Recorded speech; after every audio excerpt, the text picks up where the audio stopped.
Shalom à tous, j'espère que vous allez bien par la grâce de Dieu et qu'il vous trouve en bonne santé.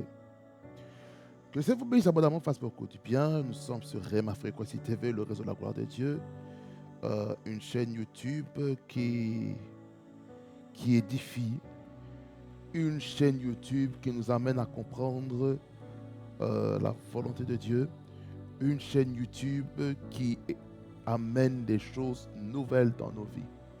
Et c'est la raison pour laquelle je vous invite, si c'est votre première fois sur cette chaîne YouTube, à vous abonner, à activer la cloche de notification afin d'être mis au courant à chaque fois qu'une vidéo sera postée, que ce soit en vidéo première, que ce soit pour les directs, que ce soit pour les shorts, et vous serez avertis même pour les posts. Et partagez aussi cette chaîne YouTube autour de vous, afin que chacune soit édifié. Nous voulons que le Seigneur puisse nous parler en ce moment. Comme vous avez pu voir sur le générique, le début, cette chaîne YouTube est centrée sur plusieurs points cardinaux autour de la parole. Quand je parle de la parole, il y a le côté prédication où c'est vraiment susciter la foi de plusieurs. L'enseignement afin d'expliquer les choses clairement par rapport au texte biblique. Dans la parole, on a aussi la récap. La récap qui permet de faire un petit peu une synthèse de tout ce qui a été dit par rapport à une thématique durant le mois. Ça, c'est dans le premier pilier de la parole. Le deuxième pilier, c'est la prière. Parce que on ne peut pas être chrétien sans la vie de prière. C'est la vie de prière qui nous permet de savoir la volonté de Dieu pour notre vie. C'est la prière qui nous permet de savoir qu'est-ce que Dieu veut pour nos vies. C'est la prière qui établit des choses. C'est la prière qui brise les chaînes. C'est la prière qui ordonne. C'est la prière qui crée des choses spirituellement. Même si on ne voit pas directement la prière qui a été faite, mais nous pouvons attester dans notre esprit que Dieu a fait quelque chose dans la prière. Il y a des cas de prière, lorsqu'on prie maintenant, Dieu peut exaucer 1 mois, 1 an après, 2 ans, 3 ans. Tout dépend de la souveraineté de Dieu. C'est pour dire ceci, bien-aimé Seigneur, dans le pilier de la prière, il y a la part de Dieu et il y a la part des hommes. Ça veut dire que si on se pose seulement sur la responsabilité de la souveraineté divine et que nous, de notre côté, nous ne faisons rien, rien ne va se passer. Rien ne va se passer. Il n'y aura pas d'équilibre. Raison pour laquelle, par exemple, en comptabilité, on a le débit et le crédit. Et le débit et le crédit dans la comptabilité en partie double, ça doit amener un équilibre, une balance. Donc le total de débit doit être égal au total de crédit. Et cela forme maintenant un équilibre. Et s'il y a un déséquilibre, là maintenant il faut encore refaire les calculs, revérifier quel calcul on a faussé pour retrouver l'équilibre. Et pour ce faire, parfois il faut faire des écritures de correction pour équilibrer la balance. Amen. Ça c'est le deuxième point par rapport à la prière. La troisième, c'est la partie adoration. Car l'heure vient, elle est déjà venue, où les vrais adorateurs adoreront le Père en esprit et en vérité. Car ce sont là les vrais adorateurs que le Père recherche. Qui dit Adoration dit aussi louange. Car la Bible déclare que Dieu siège au milieu de la louange de son peuple. Ensuite, parmi le quatrième pilier, c'est le prophétique. Le prophétique dans la dimension des déclarations. Et quand on parle du prophétique aussi, le prophétique se cache aussi dans la parole de Dieu. Lorsque la prédication, le message est en train d'être prêché ou enseigné, déjà la prophétie est en train d'être donnée. Parce que cette prophétie-là, c'est la prophétie de l'Écriture. Mais il y a aussi la prophétie des individus. Et dans la Bible, on voit plusieurs épisodes de prophétie des individus. Je voudrais que je reparle de ça. Je vais revenir, soit l'année prochaine, soit des années après. Tout dépend de comment le Seigneur va me conduire l'année prochaine à parler sur la prophétie, la différence entre la prophétie de l'Écriture et la prophétie des individus. Et dans la prophétie des individus, il y a aussi des instructions prophétiques qui est donnée à l'individu. Ce qui veut dire que c'est certaines prophéties qu'on donne à certaines personnes qui ne peuvent pas s'appliquer à d'autres. Parce que chaque destinée, chaque parcours ne se ressemble pas. Amen. C'est ça les 4 piliers de cette chaîne YouTube pour ceux qui sont venus ici pour la première fois. Amen. Et nous, on va prier pour la parole qui va être prêchée et enseignée en ce moment. Amen. Nous prions. Seigneur, merci pour ce moment que tu nous permets d'avoir dans ta sainte présence. Comment ne pas te louer, Seigneur, comment ne pas te bénir. Toi, le Dieu qui donne la force, le Dieu qui donne l'énergie qu'il faut. Afin, Seigneur, que nous puissions communiquer des oracles bons et du fort. Voilà pourquoi, Seigneur, dans ce moment, je remets ce moment de la parole entre tes mains. Parle au travers de ton serviteur et que ton serviteur soit un canal puissant qui sera utilisé par toi.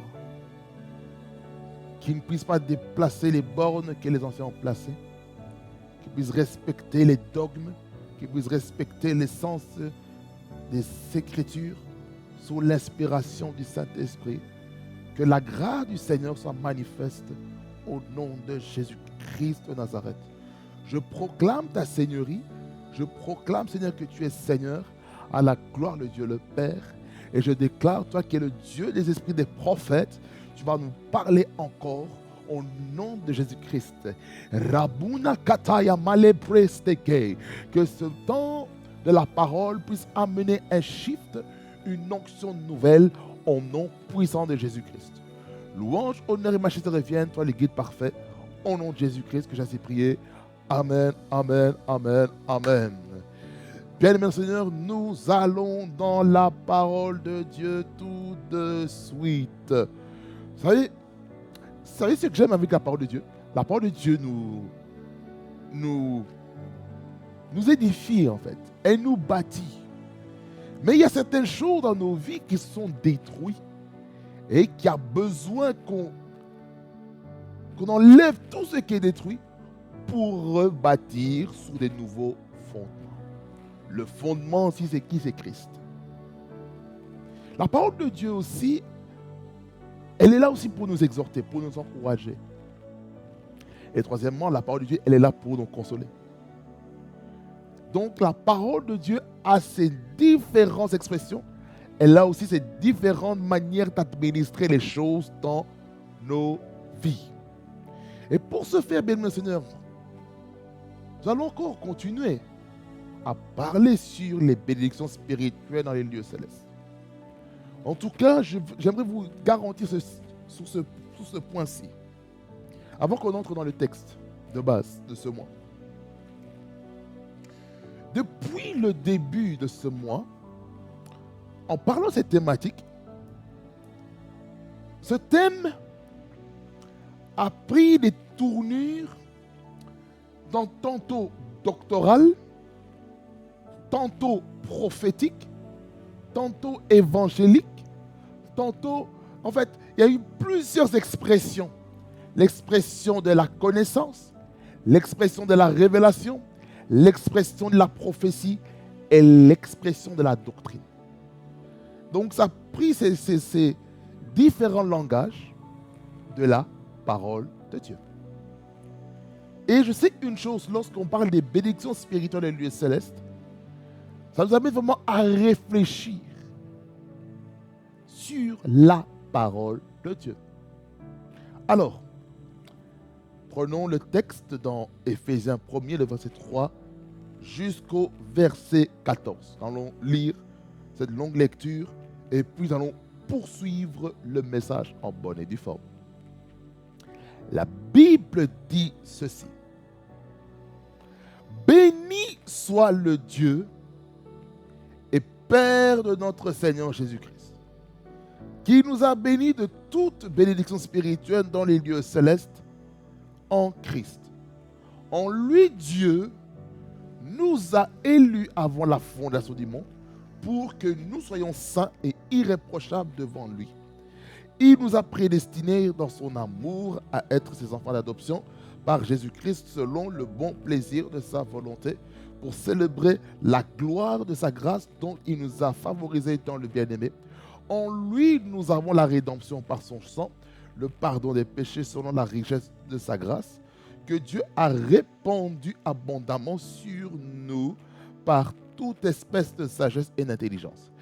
Il nous a fait connaître le mystère de sa volonté selon le bienveillant dessein qu'il avait formé en lui-même, pour mettre à exécution, lorsque les temps seraient accomplis, de réunir toutes choses en Christ, celles qui sont dans les cieux et celles qui sont sur la terre.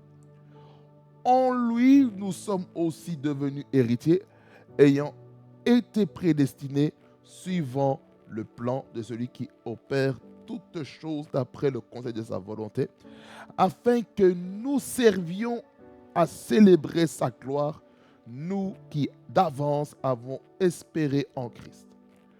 En lui, vous aussi, après avoir entendu la parole de la vérité, l'évangile de votre salut, en qui vous avez cru, et vous avez été scellés du Saint-Esprit, qui avait été promis, lequel est un gage de notre héritage pour la rédemption de ceux que Dieu s'est acquis pour célébrer sa gloire.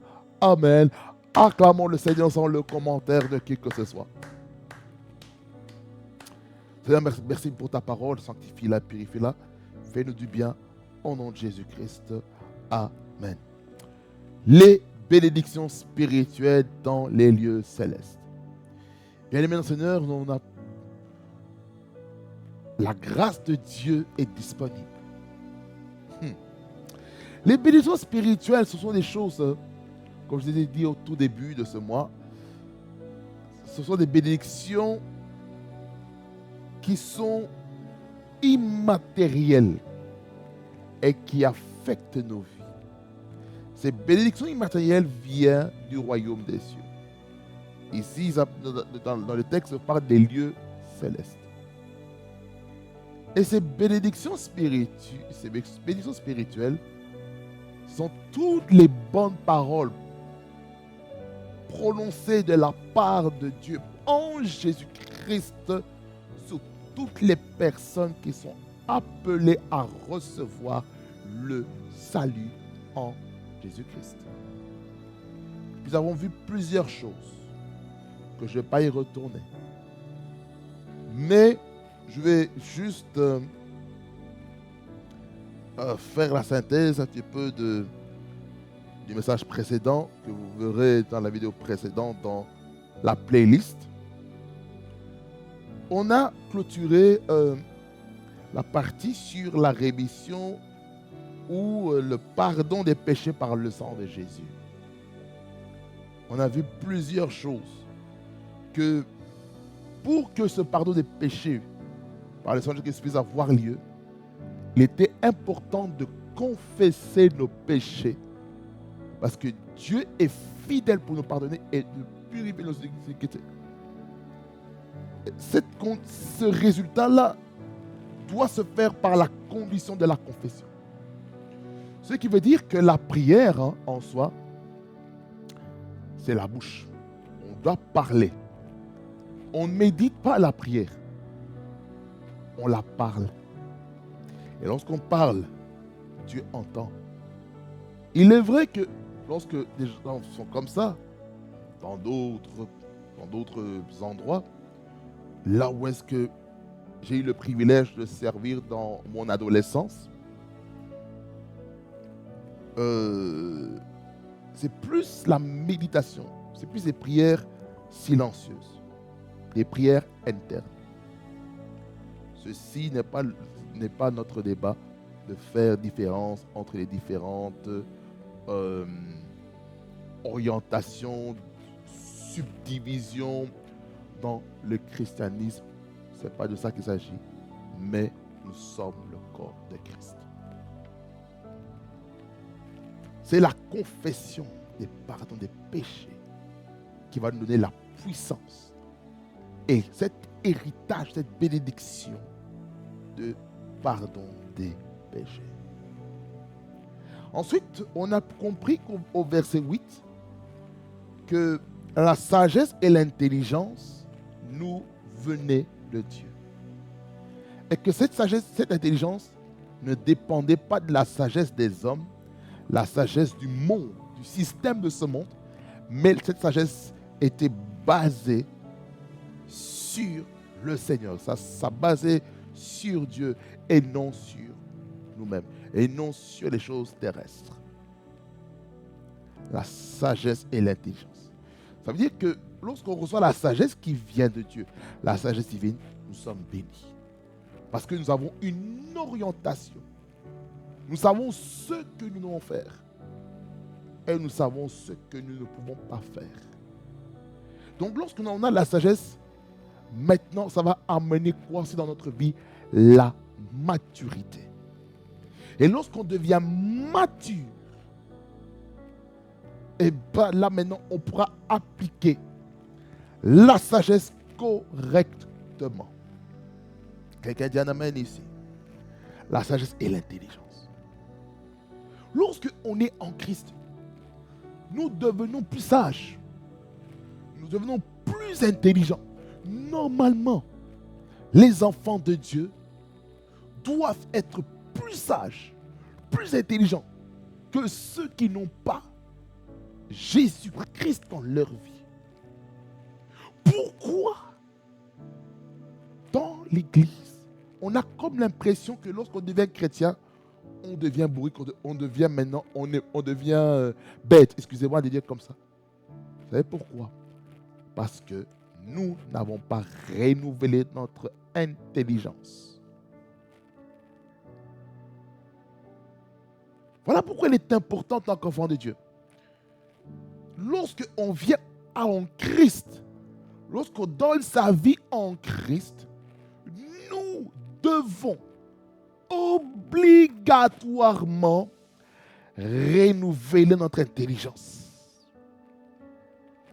Selon Romains chapitre 12, le verset 2, qui nous dit de vous conformer pas au siècle présent, mais soyez transformés par le renouvellement d'intelligence, afin que vous discerniez la volonté de Dieu, qui est bon, agréable et parfait. Et c'est dans ce point-là qu'on est en train de parler sur la connaissance du mystère de la volonté de Dieu. Lorsque maintenant on connaît la volonté de Dieu, nous ne ferons plus n'importe quoi. Parce que lorsqu'on voit dans la prière de notre Père dans Matthieu 6,10, qui dit que ton règne vienne, que ta volonté soit faite sur la terre comme au ciel. Donc, ça veut dire par là ceci. J'ai déjà parlé un peu de ce verset dans le thème de l'exégèse sur la prière de notre Père. Ce verset a deux sujets de prière là-dedans. Il y a le sujet d'invoquer la présence de Dieu dans sa vie, dans l'église, dans sa maison, dans sa famille, dans ses entreprises, dans ces déplacements, on a besoin de la présence de Dieu. Dans l'Ancien Testament, la présence de Dieu était caractérisée par la colonne de nuée pendant la journée et par la colonne de feu pendant la nuit. Et lorsque, oh, je sens l'onction de Dieu. Lorsque Ayamana Rabakoto Kapapawa, lorsque Ayamama Yan Kobo Siamba Takaya, Ikua Siema Tokoba, Luria Kamwostokoba, Tiele Bokoto Kapawa, lorsque Yaso Akoto Minaiko, lorsque sa présence vient, sa gloire descend. Oh, Maïdo Kosia, vous savez, lorsque la présence tangible de Dieu vous remplisse, ça ne vous laisse pas indifférent. Je sens l'onction de Dieu. Aïe, aïe, aïe, aïe, aïe. Pourquoi j'ai dit ça? Parce que dans la prière de notre Père qui parle de la présence de Dieu, le règne de Dieu, lorsque le règne de Dieu est établi, toutes choses ténébreuses qui étaient autour doivent maintenant se soumettre maintenant au règne de Jésus. Au règne de Dieu, je sens une grâce terrible. Écoutez, lorsque la présence de Dieu vient, elle vient pour transformer les vies. Elle vient pour impacter. Elle vient pour transformer. Elle vient pour amener un plus dans nos vies. Je sens l'onction de Dieu, c'est trop fort. Écoutez, lorsque la gloire de Dieu vient, les choses ne peuvent pas rester les mêmes. La volonté de Dieu, qui est le second sujet dans Matthieu 6,10. Que ta volonté soit faite sur la terre comme au ciel. Ça veut dire par là quoi? La volonté de Dieu sur la terre doit correspondre à la volonté de Dieu au ciel. Certes, terrestrement parlant, pour quelqu'un qui est célibataire, comme je disais dans la vidéo précédente, on a le besoin de se marier. Oui, c'est bien. Maintenant, ma question au ciel, qu'est-ce que Dieu veut? Il y a la volonté du ciel qui doit être imposée dans nos vies. Voyez la prière que Jésus a faite dans le jardin de Gethsémane dans Matthieu 26, 39. Il dit ceci, hein, si Seigneur tu pouvais éloigner de moi cette coupe, non pas comme je veux, mais comme tu veux. En d'autres termes, cette prière, hein, Jésus est en train de dire, Seigneur, enlève-moi la coupe du péché, la coupe du jugement, de la souillure du péché de toute l'humanité. Depuis le péché d'Adam jusque maintenant, voire même jusqu'au futur, enlève-moi ce poids. Ça veut dire par là quoi cette prière-là était dans une dimension aussi humaine. Humainement parlant, Jésus-Christ ne voulait pas aller mourir sur la croix. Humainement parlant, dans son humanité, il ne voulait pas mourir. Mais, dans la seconde partie de la prière, il dit, pas comme je veux. Ça veut dire que Jésus-Christ avait aussi une volonté. Jésus-Christ a une volonté dans son humanité. Parce que là, ici, ce n'était pas le Christ qui parlait. C'était Jésus qui parlait. Jésus dit, non pas comme je veux. Mais le Christ, hein, il dit, mais comme tu veux. Ça veut dire ceci, bien mon Seigneur, que dans la volonté de Dieu, le fait de connaître la volonté de Dieu, qui est d'aller mourir sur la croix, là je parle de Jésus-Christ, ça l'a permis maintenant d'emmagasiner l'énergie spirituelle qu'il fallait pour accomplir cette mission.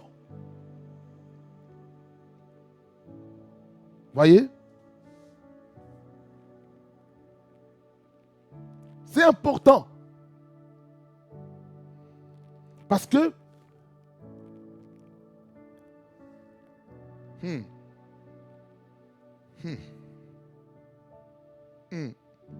important de connaître la volonté de Dieu. Comme lui, il ne veut pas comme nous voulons. C'était sur ça de laquelle nous sommes appesantis jusque vers la fin de cette vidéo. Et cette vidéo a pris plus de temps que prévu parce que il fallait expliquer les choses. La volonté de Dieu. Je vais encore rester encore un tout petit peu et puis je vais passer aux autres points. Écoutez-moi bien, frères et sœurs.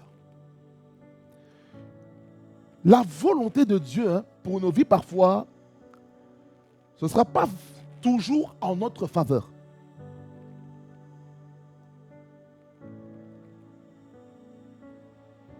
La volonté de Dieu pour notre vie, ce ne sera peut-être pas en faveur de ce que la foule veut. Je vous ai expliqué ceci par rapport au roi Saül. Il a offert un sacrifice. Ça, c'est dans 1 Samuel chapitre 13. On voit qu'il part à Gilgal pour aller se battre. Il avait reçu l'instruction dans 1 Samuel 10 d'attendre que le prophète Samuel vienne pour faire le sacrifice. Mais à cause, premièrement, de l'impatience, deuxièmement, à cause de la peur de la foule, le roi Saül a décidé de désobéir à Dieu en offrant le sacrifice. Or, le prophète Samuel a dit, l'obéissance vaut mieux que le sacrifice. En d'autres termes, on peut donner, écoutez-moi attentivement, on peut donner les dîmes, les offrandes, les prémices, les actions de grâce, les libéralités, tout ce qu'il faut à l'église, pour les moins privilégiés. Mais tant qu'on n'a pas obéi à ce que Dieu nous a recommandé de faire, nous savons pécher. Tout ce qu'on va faire, sacrifice, oh je dois faire le ministère, oh je dois servir Dieu, mais tu n'obéis pas à la parole de Dieu, tu n'obéis pas aux instructions que Dieu t'a données. Peut-être toi, Dieu veut que tu te caches, que tu ne te montres pas, va et cache-toi. Mais toi, tu es dans le va et montre-toi. Et c'est comme ça qu'on s'attire des problèmes. C'est comme ça qu'on s'attire des attaques inutiles. Parce qu'il y a certaines saisons qui exigent de se retirer. Voilà pourquoi il est important d'écouter la voix de Dieu. Si on n'écoute pas la voix de Dieu, on ne pourra pas aller loin. Écoutons la voix de Dieu. Lorsqu'on écoute la voix de Dieu, la voix de Dieu va nous sauver des dangers qui allaient survenir dans nos vies. Quelqu'un dit à la main puissante. Alors, lorsque vous priez, demandez Seigneur que ta volonté dans ce domaine soit faite sur la terre comme au ciel. Pour le mariage, que ta volonté soit, que ta volonté qui est faite dans le ciel puisse se manifester sur la terre. Le plan, les projets que tu as prévus au ciel, accomplis-les sur la terre. C'est important.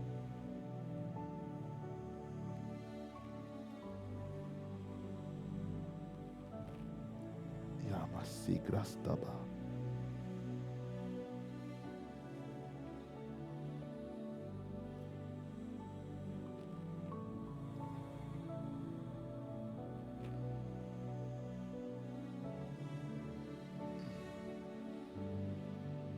Il se peut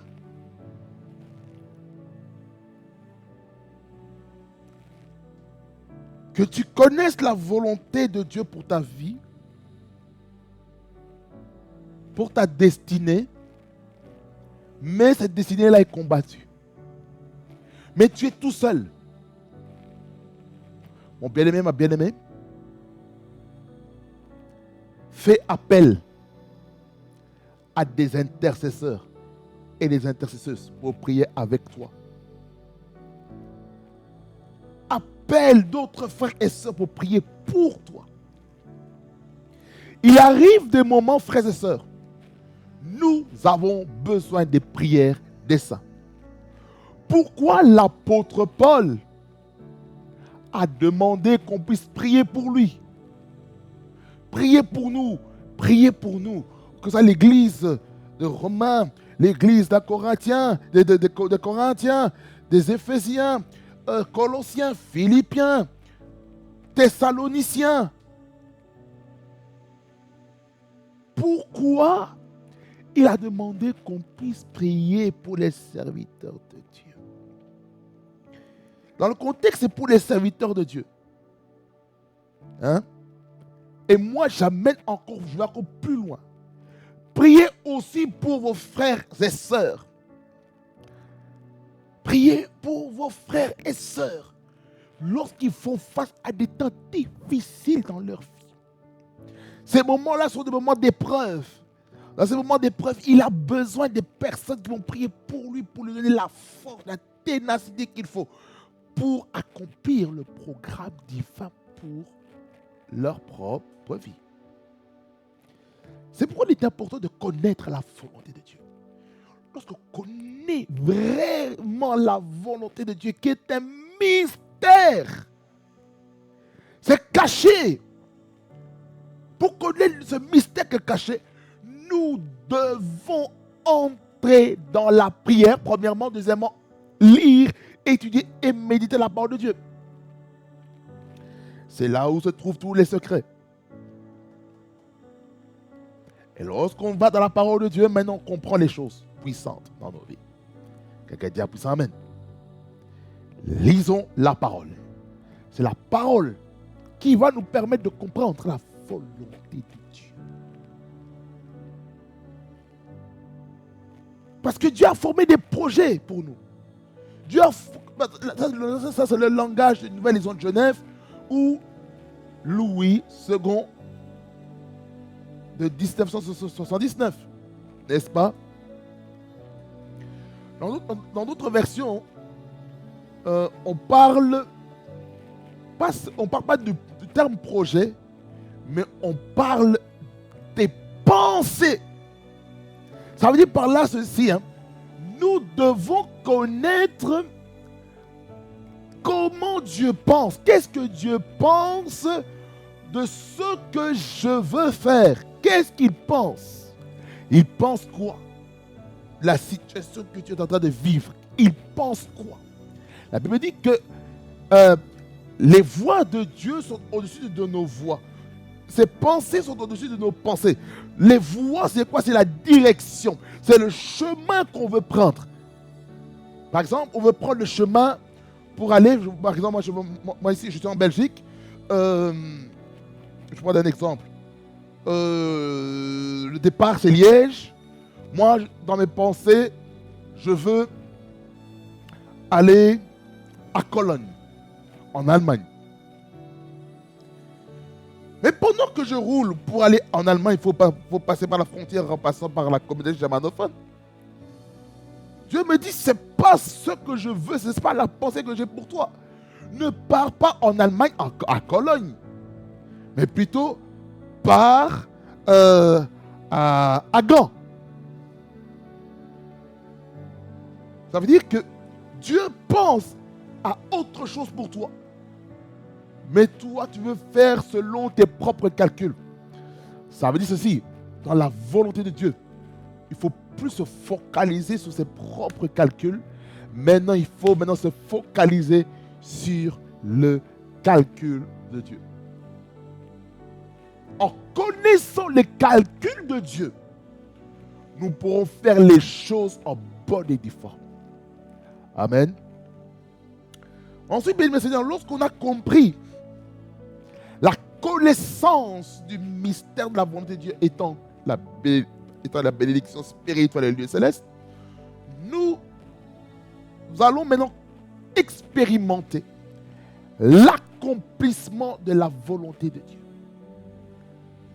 Ici, l'accomplissement de la volonté de Dieu, dans ce verset, il nous parle des choses qui vont arriver dans le futur. Là, ça nous amène dans la dispensation du royaume. Parce que lorsque nous lisons Apocalypse chapitre 20, Apocalypse chapitre 20, c'est le premier assise que nous lisons maintenant, et puis je vais expliquer. Il dit ceci. Puis je vis descendre du ciel un ange qui avait la clé de l'abîme et une grande chaîne dans sa main. Il saisit le dragon, le serpent ancien qui est le diable et Satan, et il le lia pour 1000 ans. Il le jeta dans l'abîme, ferma et scella l'entrée au-dessus de lui afin qu'il ne séduise plus les nations, jusqu'à ce que les 1000 ans soient accomplis. Après cela, il faut qu'il soit délié pour un peu de temps. Et je vis des trônes et à ceux qui s'y assirent furent donnés le pouvoir de juger. Et je vis les âmes de ceux qui avaient été décapités à cause du témoignage de Jésus et à cause de la parole de Dieu, et de ceux qui n'avaient pas adoré la bête ni son image et qui n'avaient pas reçu la marque sur leur front et sur leurs mains. Ils revinrent à la vie. Oh, alléluia. Et ils régnèrent avec Christ pendant 1000 ans. Merci Seigneur Jésus-Christ pour ces promesses. Les autres morts ne revinrent point à la vie jusqu'à ce que les 1000 ans soient accomplis. C'est la première résurrection. Verset 6. Heureux et saints ceux qui ont part à la première résurrection.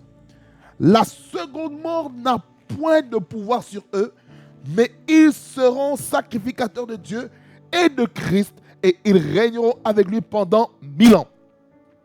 Ici, dans ce texte, nous voyons plusieurs choses qui vont se passer dans la suite des temps. Et je vais encore en reparler le mois prochain ou au mois d'octobre sur l'eschatologie, sur les signes des temps de la fin. On voit ici dans ce texte qu'on parle du point de l'accomplissement de la volonté de Dieu, de réunir, dans le texte de base, il est marqué de réunir les cieux et la terre. De quoi nous sommes en train de parler ici? Déjà là, on voit que le diable, Satan, va être lié pendant 1000 ans. Ça veut dire que l'abîme sera scellé. Il ne pourra pas sortir. Il est prisonnier pendant 1000 ans. Mais nous, premièrement, qui avons été enlevés, ceux qui ont été enlevés vont revenir avec Jésus-Christ sur des chevaux blancs pour faire face à la bête, faux prophète, l'antéchrist. On va les affronter. Jésus-Christ, il va venir et au travers de sa bouche, il y aura l'épée qui va sortir pour déraciner tous les opposants de l'Église qui sont en train de persécuter l'Église ici sur la terre. On voit ici le règne de 1000 ans qu'on appelle le millénaire ou le millénium en anglais. Le millénaire ou le millénium, c'est la période à laquelle Jésus-Christ lui-même, il ne va plus venir comme le Seigneur et Sauveur, mais il va venir ici comme le roi, comme une entité non seulement spirituelle, mais une autorité aussi politique. Il va régner sur toute la terre.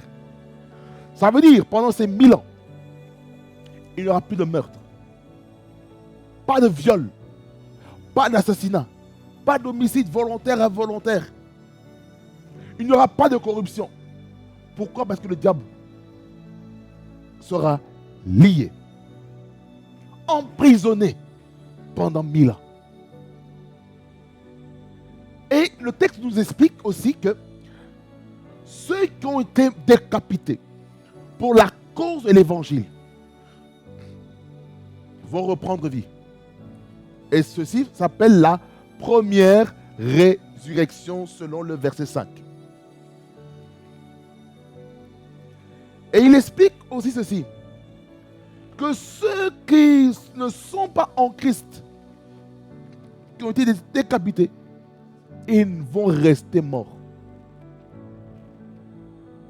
Ça, c'est quoi? C'est la seconde mort qui les attend au jugement du trône blanc de Dieu que nous allons encore revisiter. Soit le mois prochain ou les mois à venir. Alors, nous comprenons ici que pour que le ciel et la terre puissent se réunir, puissent être un, il faut d'abord que le diable soit lié.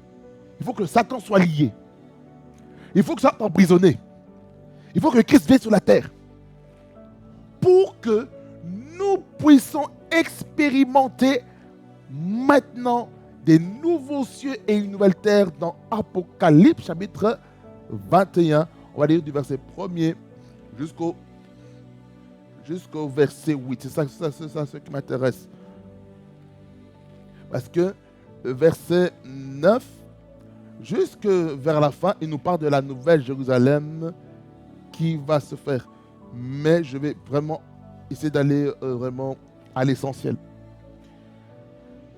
Puis je vis un nouveau ciel et une nouvelle terre. C'est ça ce qui va arriver lors de la dispensation du royaume. Car le premier ciel et la première terre avaient disparu et la mer n'était plus. Oh, oh.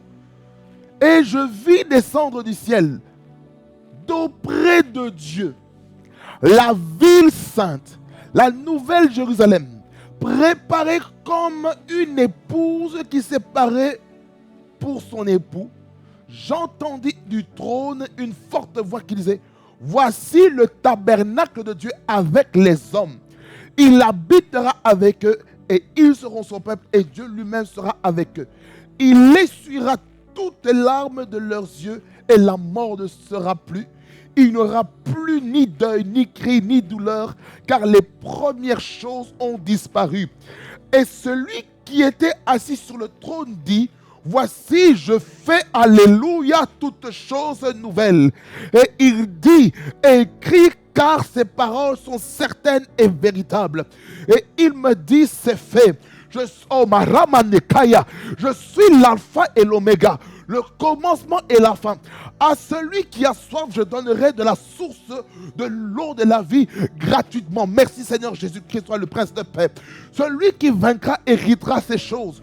Je serai son Dieu et il sera mon fils. Mais pour les lâches, les incrédules, les abominables, les meurtriers, les débauchés, les magiciens, les idolâtres et tous les menteurs, leur part sera dans l'étang ardent de feu et de soufre, ce qui est la seconde mort. Oh! Donc en fait, cet accomplissement va nous amener dans la dispensation du royaume. Comme j'ai dit au chapitre précédent, il faut que le diable soit lié et qu'il soit emprisonné dans l'abîme pendant 1000 ans, pendant le règne de Jésus-Christ sur la terre pendant 1000 ans. Et dans le chapitre 21, ici on voit qu'il y a un nouveau ciel et une nouvelle terre. Pourquoi? Il explique au verset 1er que le premier ciel et la première terre avaient totalement disparu et la mer aussi. Donc il a fallu maintenant qu'il y ait maintenant quelque chose de nouveau qui vient du ciel pour redescendre sur la terre.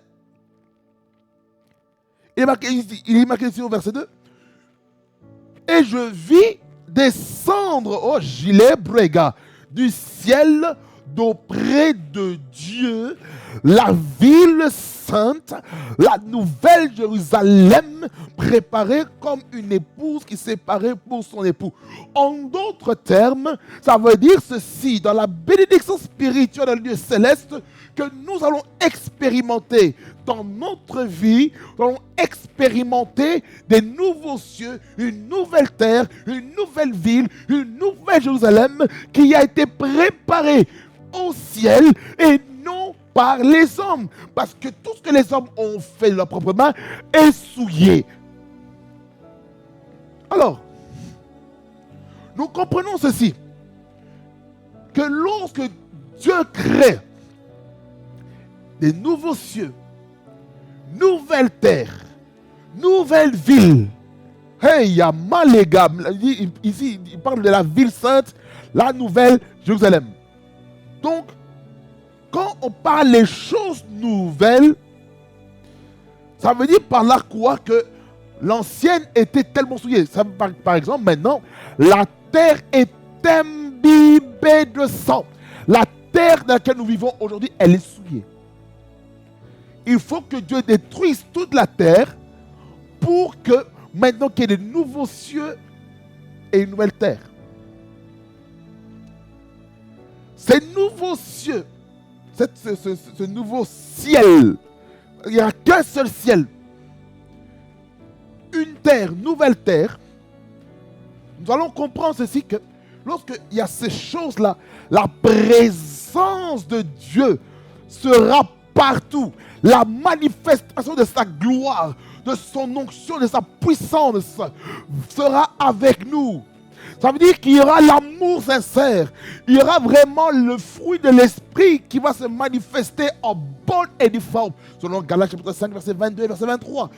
Dans lequel je vous ai déjà appris au mois de mai. Sur manifester le caractère de l'esprit, manifester le fruit de l'esprit, n'est-ce pas? Écoutez-moi, lorsque maintenant ce nouveau ciel et cette nouvelle terre sera manifeste, descendra, oh my God, la présence de Dieu sera avec nous. Il n'y aura plus de deuil, comme il est écrit au verset 4. Il essuiera toutes larmes de leurs yeux et la mort ne sera plus. Ça dit par là que lorsque cette nouvelle terre et ce nouveau ciel descendra, nous allons comprendre ceci. Je sens l'onction de Dieu. Lorsque maintenant nous sommes dans cette phase-là, nous allons comprendre que les deuils, les souffrances seront terminées au nom de Jésus-Christ. Fini. Mais là maintenant, nous souffrons pour la cause de l'évangile. Après ça, il n'y aura plus de souffrance. Parce que la présence de Dieu va amener la paix dans nos cœurs. Qu'est-ce qu'il dit encore? Il dit, la mort sera éliminée, éradiquée totalement. C'est-à-dire qu'il n'y aura plus de décès. Ça veut dire que sur la terre, il y a eu beaucoup de gens qui ont pleuré, des membres. Des millions, des milliards de personnes sont mortes sur la terre. Depuis sa création jusqu'à maintenant. Si on voit même des trillions, des trilliards de personnes enterrées sur la terre, dans des cimetières. D'autres sont incinérés. Et leur sang se trouve maintenant dans les urnes. Regardez. La seconde partie que j'aime beaucoup, il dit ceci. Il n'y aura plus ni deuil, ni cri, ni douleur, car les premières choses ont disparu. Ces choses ont été où dans la première terre? Pourquoi? Parce que lorsqu'on va maintenant dans Genèse chapitre 3, on voit maintenant que depuis que Adam et Ève ont péché, les premiers êtres humains ont été créés. Ils ont introduit la douleur. Déjà par la femme, par la douleur de l'enfantement. Avant, ce n'était pas le cas. Le but pour la femme, c'était d'enfanter sans douleur. Maintenant, les femmes accouchent avec douleur. La souffrance pour le travail, l'homme. La souffrance. On travaille, on souffre, on a mal au dos, on a mal aux jambes. Notre cerveau est fatigué. Les nerfs tendus, stress. C'est quoi? C'est la souffrance. Nous qui prêchons la parole de Dieu, nous souffrons. Vous pensez que c'est des blagues, hein? C'est présenté ici, vous prêchez la parole. Ce n'est pas des blagues. Hein? Ce n'est pas des blagues. Ce n'est pas des blagues. Ce n'est pas des blagues. C'est sérieux ce que nous sommes en train de dire ici. Et toutes ces choses nous font comprendre le but, hein, cet accomplissement de la volonté de Dieu, c'est que les cieux et la terre deviennent une. plutôt dans le langage de la Brise 21, le ciel. Il n'y aura plus les cieux. Le ciel et la terre soient uniformisés. Qu'on puisse vivre des choses merveilleuses, des choses meilleures en nous. Alors, lorsque nous lisons 1 Corinthiens 15, 27 à 28, Dieu dit ceci. Oh, ce sont des promesses. Ah, Jésus. Dieu, en effet, a tout mis sous ses pieds. Mais lorsqu'il dit que tout lui a été soumis, il est évident que celui qui lui a soumis toutes choses est accepté. Et lorsque toutes choses lui auront été soumises, alors le Fils lui-même sera soumis à celui qui lui a soumis toutes choses, afin que Dieu soit tout en tous. Oh Lord, Arigo Sabrage. Lorsqu'on dit que Dieu a tout mis sous ses pieds, la Bible dit que Dieu, il dit, le ciel est ton trône et la terre est ton marchepied. Comment la terre est le marchepied? C'est par la présence de l'Église. L'Église qui est le corps de Christ. Qui représente qui? Jésus-Christ. Notre sauveur, notre libérateur. Ça veut dire que nous, l'Église, nous sommes soumis à Jésus-Christ. Jésus-Christ, avec le corps, est soumis au Père. Et Jésus-Christ qui a été soumis en toutes choses. Lorsque nous lisons Philippiens chapitre 2, versets 10 et 11, nous allons voir un petit peu cette soumission que Jésus-Christ a fait. Jésus-Christ a été soumis. Il a été soumis au Père. Et c'est comme ça qu'il a reçu un nom qui est élevé au-dessus de tous les noms. Lisons de Philippiens 2, verset 5 jusqu'au verset 11. Pour un meilleur contexte. Voici ce qu'il est écrit. Ayez en vous les sentiments qui étaient en Jésus-Christ, existant en forme de Dieu.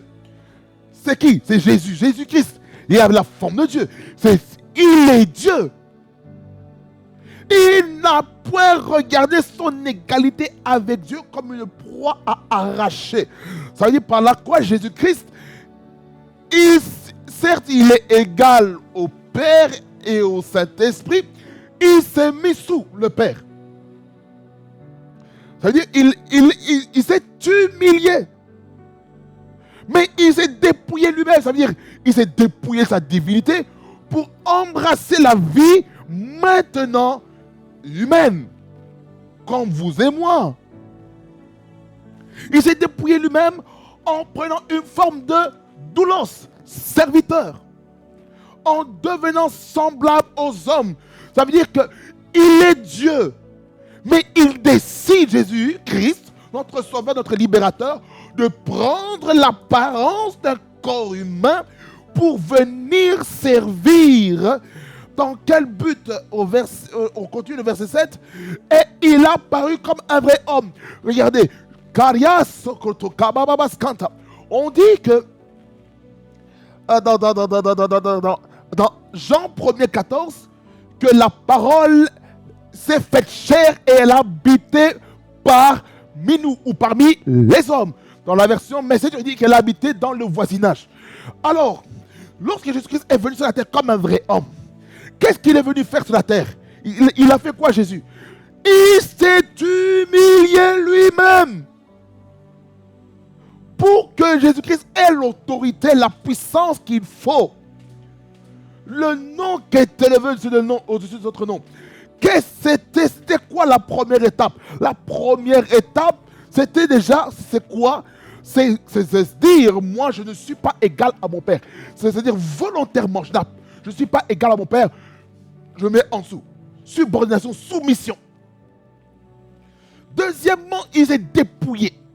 Les privilèges, l'onction, la gloire, tout ce qu'il faut, il s'est dépouillé. Ça veut dire par là quoi? Si on veut accomplir la volonté de Dieu dans sa vie, il faut se dépouiller de soi-même. Il faut que le moi meure. Oh mon Dieu, je comprends même pourquoi parfois on ne reçoit rien dans la prière. Parce que nous-mêmes, nous ne sommes pas humiliés.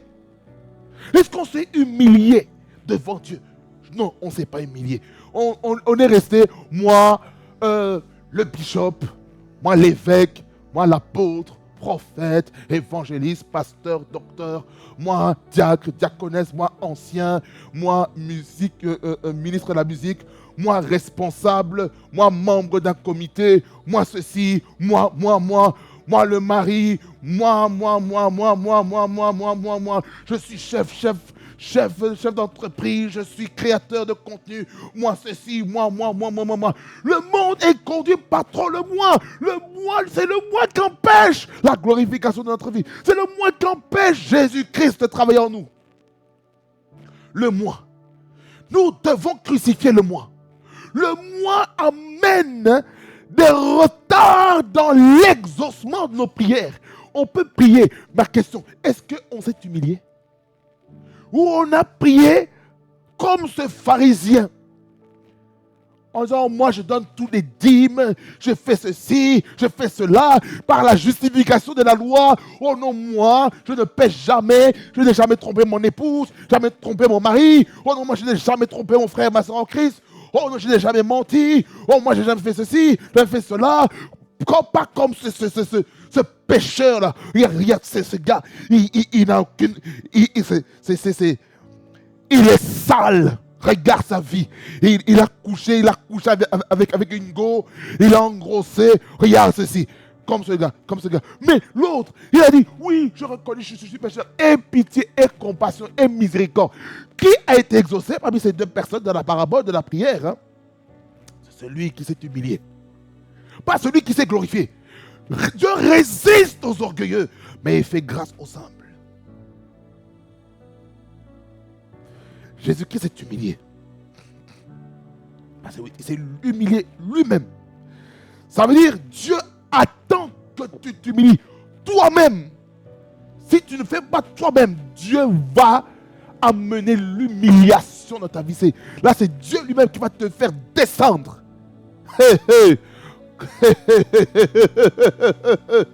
Nous devons nous humilier, frères et sœurs. Nous devons nous humilier.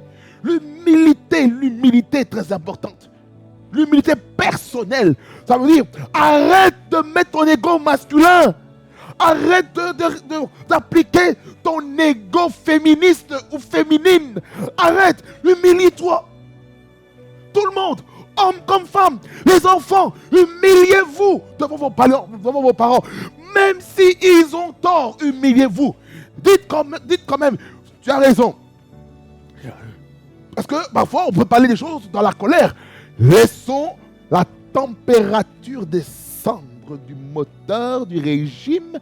Et puis après, tu demandes à Dieu la sagesse qu'il faut pour parler à aux parents. Ou les parents envers leurs enfants. Et avec cela, maintenant, on aura un climat de paix afin de ne pas dormir avec la colère. Parce que lorsqu'on dort avec la colère, maintenant, le jour après, la colère va devenir quoi? La haine. Et puis la haine, si on dort encore avec la haine va se transformer encore en rage. Raison pour laquelle lorsqu'on prie pour des personnes qui ont la colère, qui ont la haine en eux, je vous assure, ce qui se passe, l'esprit de la rage est très très très très violent. Il peut te faire du mal. Si tu ne fais pas attention, pourquoi? Parce qu'il y a la haine, la colère. C'est-à-dire par là quoi? Lorsque tu es blessé, tu es meurtri, mon bien-aimé, ne dors pas la nuit. Ne dors pas dans ton sommeil avec la colère. Non. Fais attention. Ne dors pas sous l'effet de la colère. Même si on t'a fait du mal, même si on t'a arnaqué, même si on t'a planté, on t'a mis le couteau dans le dos. Mon bien-aimé, ne dors pas avec ça dans ton cœur. Il ne faut pas dormir avec ça. Il ne faut pas dormir avec des mauvais ressentiments vis-à-vis de quelqu'un. Non. Il faut maintenant dormir. Il faut dormir en réglant les problèmes avant de dormir. Tu es en colère. Tu es blessé. Tu es meurtri. Va dans la prière. Demande à Dieu, Seigneur, guéris-moi, guéris-moi, guéris-moi, j'ai mal, j'ai mal. Va chez docteur Jésus, va chez docteur Jésus, va chez psychologue Jésus, va au psychiatre Jésus, va vers le docteur spécialisé dans les gourmands gospel. Va vers lui pour qu'il guérisse ton cœur. Tu es blessé, va vers lui. Lorsque tu vas vers lui, Dieu va te guérir. Et toi, ne demeure plus dans ces blessures du passé. Va de l'avant. C'est important, bien-aimés dans le Seigneur. Nous continuons. Se rendant obéissant jusqu'à la mort, ça vient par la croix, il a obéi. Ça cadre avec quel point la connaissance du mystère de la volonté de Dieu qu'on a dit précédemment, par rapport à la prière de Jésus-Christ au jardin de Gethsémani, par rapport à la mission qu'il devait faire. C'était quoi? C'était la mort sur la croix, la crucifixion. C'était ça le plan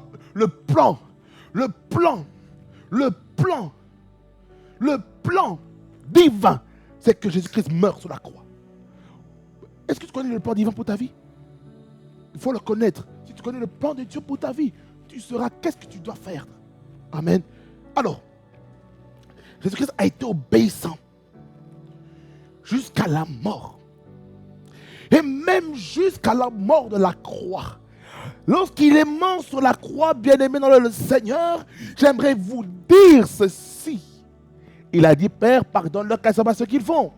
Après ça, lorsqu'on a donné maintenant le vinaigre à Jésus-Christ, lui qui est le pain de vie, il a dit, Père, je remets mon esprit entre tes mains. Dans le livre de Jean, il nous dit ceci. Tout est accompli, tételestai. Qu'est-ce qui s'est passé lorsque Jésus-Christ est mort sur la croix? Verset 9 jusqu'au verset 11. Qu'est-ce qu'il est écrit? C'est pourquoi aussi Dieu l'a souverainement élevé. Ça veut dire que par la croix, une fois qu'on s'est humilié, une fois qu'on s'est débarrassé de tous les privilèges, les titres qu'il faut, tout ce qui font objet d'orgueil, on s'est débarrassé de ça. Hein? Qu'est-ce qui se passe maintenant? Il y a l'élévation qui vient. C'est pourquoi aussi Dieu l'a souverainement élevé. Ça veut dire que c'est Dieu qui élève les gens.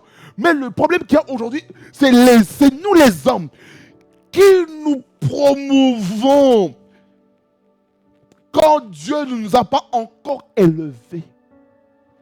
C'est ça le problème. Est-ce que Dieu t'a élevé ou tu veux te promouvoir? Lorsqu'on se promeut nous-mêmes, qu'est-ce qui se passe? On va se casser la figure. Ça nous fait faire très attention avec ça. Dieu l'a souverainement élevé et lui a donné le nom qui est au-dessus de tout nom. C'est quoi? C'est la renommée. Ça veut dire que le nom de Jésus-Christ maintenant est élevé au-dessus de tous les autres noms. J'aime ce chant qui dit que tous les autres noms disparaissent. Jésus prend ta place. Quelle est la récompense du fait que Jésus-Christ ait reçu un nom? Pardon, le nom. Jésus-Christ est le nom qui est au-dessus de tout nom. Ça veut dire que le nom de Jésus-Christ est au-dessus de mon nom, trésor, Romain, Zasiki, Banda. Ça veut dire que votre nom est en dessous du nom de Jésus. Les situations compliquées dans votre vie est en dessous du nom de Jésus-Christ. Pauvreté, en dessous du nom de Jésus-Christ. Endettement sur endettement, sous le nom de Jésus-Christ. Trahison, sous le nom de Jésus-Christ. Maladie, sous le nom de Jésus-Christ. Crise économique, financière, boursière, sous le nom de Jésus-Christ. Fausse accusation contre ta vie, sous le nom de Jésus-Christ.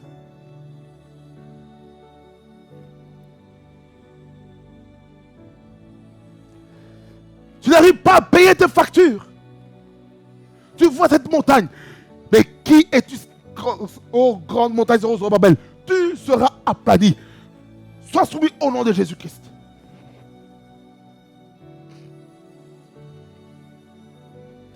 Cette élévation amène quoi, verset 10? Afin qu'au nom de Jésus, oh my God, tout genou fléchisse dans les cieux, sur la terre et sur la terre, verset 11, et que toute langue confesse que Jésus-Christ est Seigneur à la gloire de Dieu le Père. Ça veut dire, il y a des choses, lorsque on s'est humilié, il y a des situations qui doivent se soumettre devant toi. Dans le contexte ici, on parle de Jésus. Mais nous sommes en Jésus. Nous sommes bénis en Jésus. Étant bénis en Jésus, maintenant toute situation devant nous doit se soumettre au nom de Jésus-Christ qui habite en nous par le Saint-Esprit. Ça veut dire, lorsque maintenant on s'est bien humilié, on s'est humilié personnellement, Dieu va nous élever, Dieu va amener notre nom très haut, la renommée, la grandeur, l'effiance. Non seulement ça, mais ça va amener tous les hommes, toutes choses à se soumettre à toi. Ici dans le contexte, on parle de Jésus. Mais nous sommes des Christ.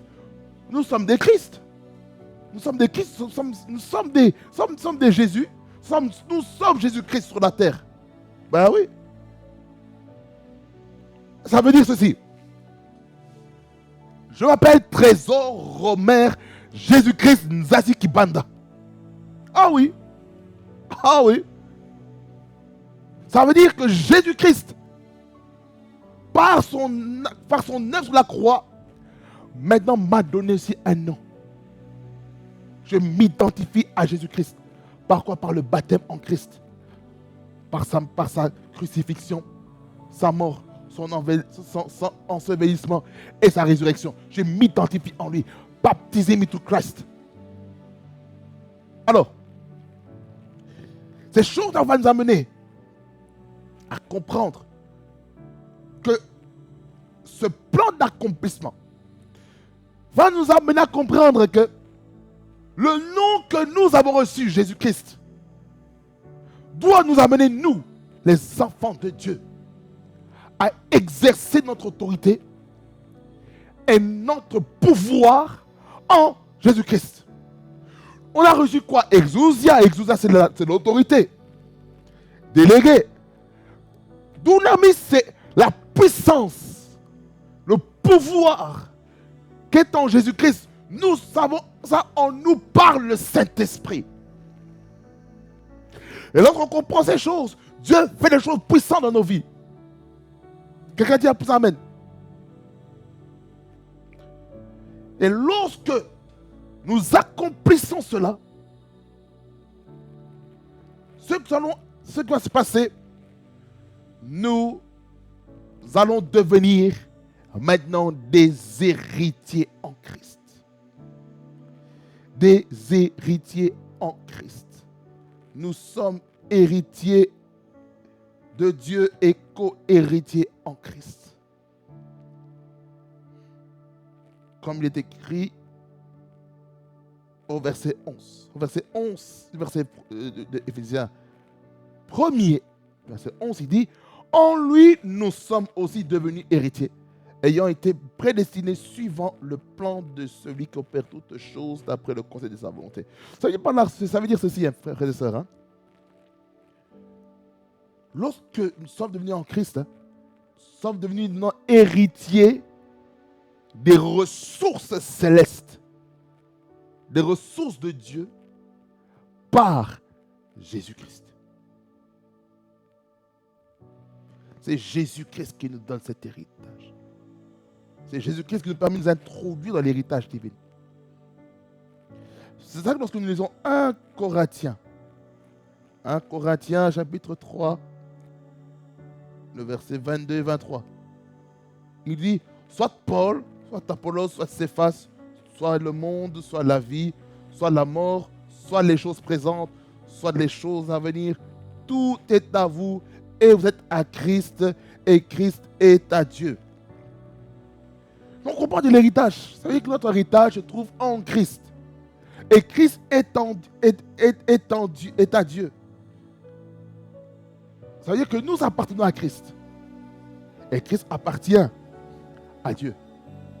Ça veut dire que nous sommes héritiers de Dieu et co-héritiers de Christ. Lorsque nous lisons 2 Pierre,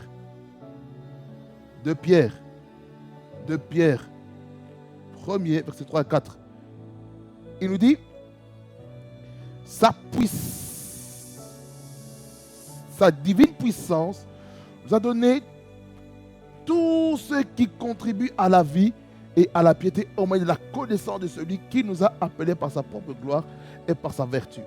Celle-ci nous assure de sa part les plus grandes et les plus précieuses promesses, afin que par elles vous deveniez participants de la nature divine, en fouillant la corruption qui existe dans le monde par la convoitise.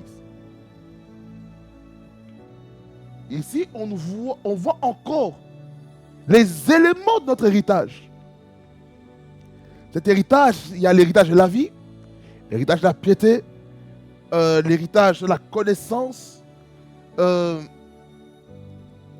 l'héritage de la garantie de notre de promesses de Dieu qui sont grandes et précieuses. Dans quel but? Afin de devenir participant de la nature divine. Ça veut dire que Dieu, comme héritage, a donné aussi la nature divine. Et quel autre héritage que Dieu nous a donné? C'est de fuir la corruption qui existe dans ce monde par la convoitise. Donc, il y a plusieurs héritages que Dieu nous donne.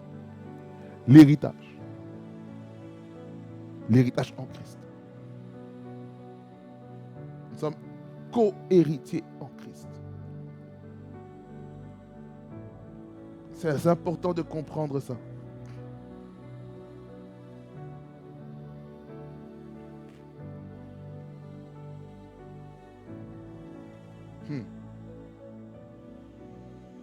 Alors,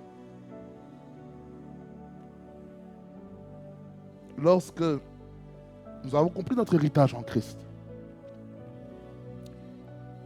Dieu nous a aussi bénis du salut. Le salut. Le salut du mot grec sozo, qui veut dire le salut, qui veut dire bénédiction, qui veut dire prospérité, qui veut dire plusieurs choses selon la coutume judaïque,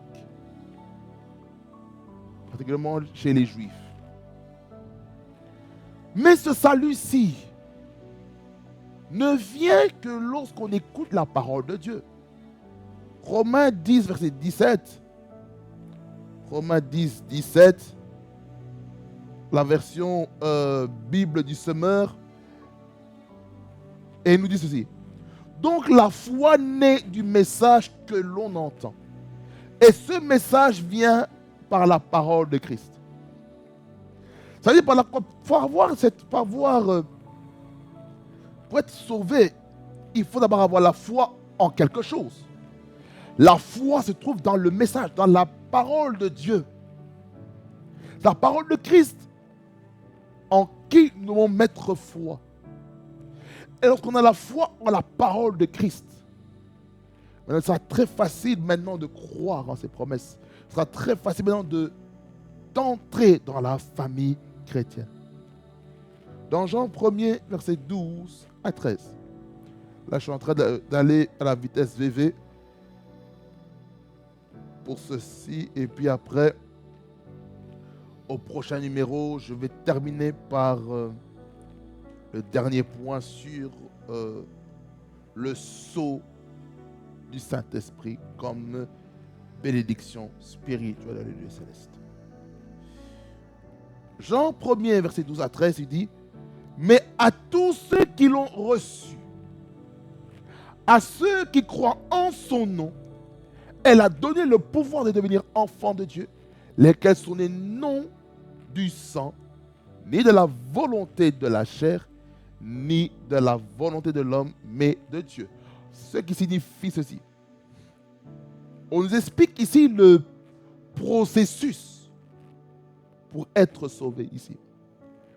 Romains 10, 17, il nous dit qu'il faut écouter l'évangile. La foi vient du second entend vient de la parole de Christ. Ça, c'est la version maintenant, le second ou nouvelle édition de Genève. Il faut compléter cette pensée dans Jean 1er 12. Il nous montre ceci. Pour être sauvé, il faut d'abord le recevoir. Non seulement il faut le recevoir, mais il faut croire au nom de Jésus. Et lorsque on a cru au nom de Jésus-Christ et qu'on a reçu Jésus comme Seigneur et Sauveur, maintenant Dieu nous donne le pouvoir de devenir enfant de Dieu. Et cette nouvelle naissance, elle se fait pas par le moyen biologique, ni par la volonté de la chair, pas par notre volonté, ça veut dire c'est ni dans la dimension du corps, ni dans la dimension de l'âme, mais c'est spirituel. Et Dieu touche nos vies dans le monde spirituel. Quelqu'un dit un amen puissant. Alors, la volonté de Dieu, c'est que Dieu veut que tout homme soit sauvé et parvienne à la connaissance de la vérité selon 1 Timothée chapitre 2, le verset 4.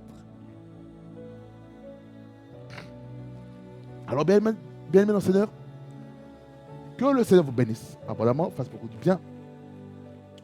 Nous restons connectés en Jésus. Lui qui nous donne la force qu'il faut. Amen. Nous prions. Seigneur, merci pour ta parole qui est la vérité. Cette parole qui nous bénit, cette parole qui nous impacte.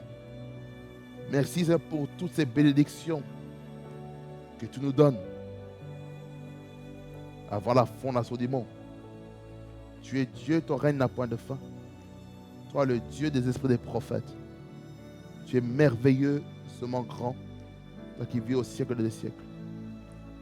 Merci Jésus-Christ d'amener ton peuple à la compréhension des mystères du royaume. Au nom de Jésus-Christ. Louange, honneur et majesté te reviennent. Toi, le roi des rois, au nom de Jésus-Christ, que j'ai ainsi prié. Amen. Amen. Que ça vous bénisse abondamment, fasse beaucoup de bien.